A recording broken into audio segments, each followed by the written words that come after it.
बिस्मिल्लाहिर्रहमानिर्रहीम। सिर्फ 5 मिनट का मदरसा कुरान और हदीस की रोशनी में 13 रजबुल मुरज्जब। नंबर 1, इस्लामी तारीख़। हज़रत अब्दुर्रहमान इब्न औफ़ रज़ी अल्लाह अन्हु। हज़रत अब्दुर्रहमान इब्न औफ़ रज़ी अल्लाह अन्हु उन 5 सहाबा में हैं जिन्होंने शुरू ज़माने में हज़रत अबू बकर सिद्दीक़ रज़ी अल्लाह अन्हु की दावत पर इस्लाम कबूल किया। हज़रत अब्दुर्रहमान इब्न औफ़ रज़ी अल्लाह अन्हु रसूलुल्लाह सल्लल्लाहु अलैहि वसल्लम से 10 साल छोटे थे। 30 साल की उम्र में इस्लाम कबूल किया। उन्होंने हबशा और मदीना दोनों की हिजरत की। ग़ज़वे बदर, ग़ज़वे उहद और तमाम ग़ज़वात में रसूलुल्लाह सल्लल्लाहु अलैहि वसल्लम के शरीक रहे। आपका शुमार भी उन 10 सहाबा में होता है जिनको नबी अकरम सल्लल्लाहु अलैहि वसल्लम ने दुनिया ही में जन्नत की खुशखबरी सुनाई थी। जब वो हिजरत करके मदीना आए थे तो उनके पास कुछ भी न था।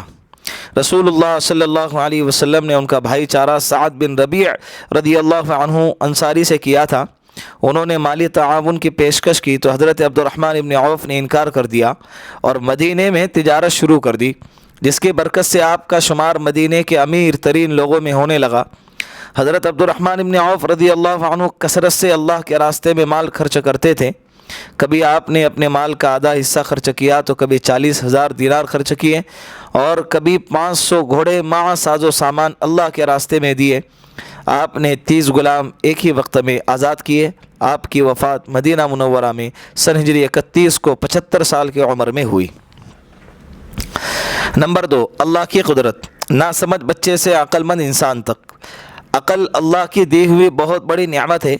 बच्चा जब पैदा होता है तो उसे किसी भी चीज़ को समझ बूझने की बिल्कुल सलाहियत नहीं होती। उसके सामने आग और पानी, सांप और रस्सी सब बराबर होते हैं। उसे न तो अपना सतर ढांकने का होश रहता है, न सर्दी गर्मी से बचने का होश रहता है। लेकिन अल्लाह ताला इसी कमज़ोर और नादान बच्चे को धीरे धीरे बढ़ाते हैं और उसे अक्ल व शऊर की दौलत अता करते हैं, यहाँ तक कि वह हर चीज़ को समझने लगता है। वह आग और सांप से बचने लगता है, वह अपने सतर को छुपाता है, वह अच्छाई और बुराई को समझने लगता है। ये अल्लाह की कुदरत की कारीगिरी है जिसने एक छोटे से नासमझ बच्चे को आहिस्ता आहिस्ता अक़ल व समझदारी के कमाल तक पहुँचा दिया।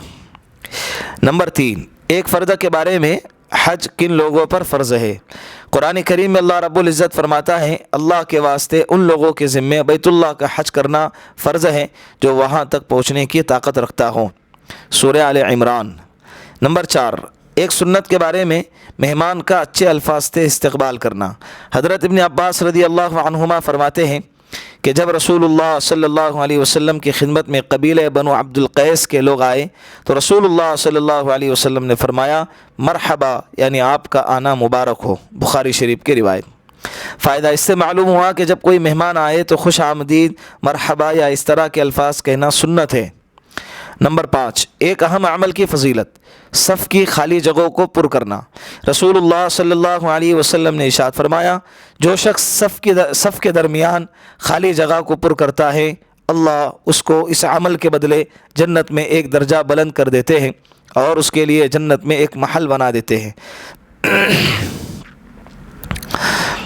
नंबर 6, एक गुनाह के बारे में खुद को बुराई से न बचाने का अंजाम। रसूलुल्लाह सल्लल्लाहु अलैहि वसल्लम ने इरशाद फरमाया, क़यामत के दिन एक आदमी लाया जाएगा और उसको जहन्नम में फेंका जाएगा। जैसे ही वो शख्स जहन्नम में दाखिल होगा उसके पेट की सारी अतड़ियाँ बाहर को निकल आएंगी और वो उसको इस तरह घुमाएगा जिस तरह गधा चक्की को घुमाता है। जहन्नमी लोग उसके पास जमा हो जाएंगे और ताज्जुब के मारे पूछेंगे, तुझे क्या हो गया? तो तू हमको भलाई का हुक्म करता था और बुराई से रोकता था। वो कहेगा कि मैं वही आदमी हूँ, मगर मैं तुमको तो भलाई का हुक्म करता था मगर ख़ुद उस पर अमल नहीं करता था, और तुमको तो बुराई से रोकता था मगर मैं ख़ुद उससे नहीं रुकता था। बुखारी शरीफ की रिवायत। नंबर 7, दुनिया के बारे में ज़रूरत से ज़ायद इमारत वबाल है।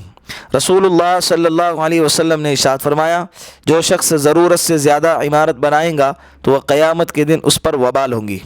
शुअबुल ईमान। नंबर 8, आखिरत के बारे में अहले जहन्नम की फरियाद।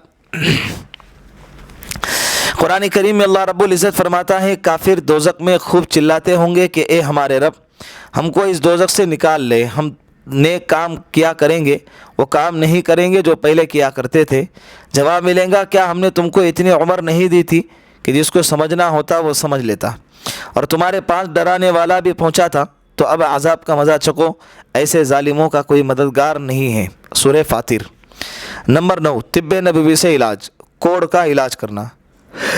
رسول اللہ صلی اللہ علیہ وسلم نے ارشاد فرمایا، زیتون کا تیل کھاؤ اور اسے لگاؤ، کیونکہ اس میں 70 بیماریوں سے شفا ہے، جن میں ایک کوڑ بھی ہے۔ کنز العمال۔ نمبر 10، قرآن کریم کی نصیحت۔ قرآن کریم میں اللہ رب العزت فرماتا ہے، تم عورتوں کے ساتھ حسن سلوک سے زندگی گزارو، اور اگر تم کو ان کی کوئی عادت اچھی نہ لگے تو اس کی وجہ سے سختی کا برتاؤ نہ کیا کرو، بلکہ اس پر صبر کرو، کیونکہ ممکن ہے تم کسی چیز کو ناپسند کرو مگر اللہ نے اس میں بہت زیادہ بھلائی رکھی ہو۔ سورہ نساء۔ اللہ رب العزت ان باتوں پر ہم سب کو عمل کرنے کی توفیق عطا فرمائے۔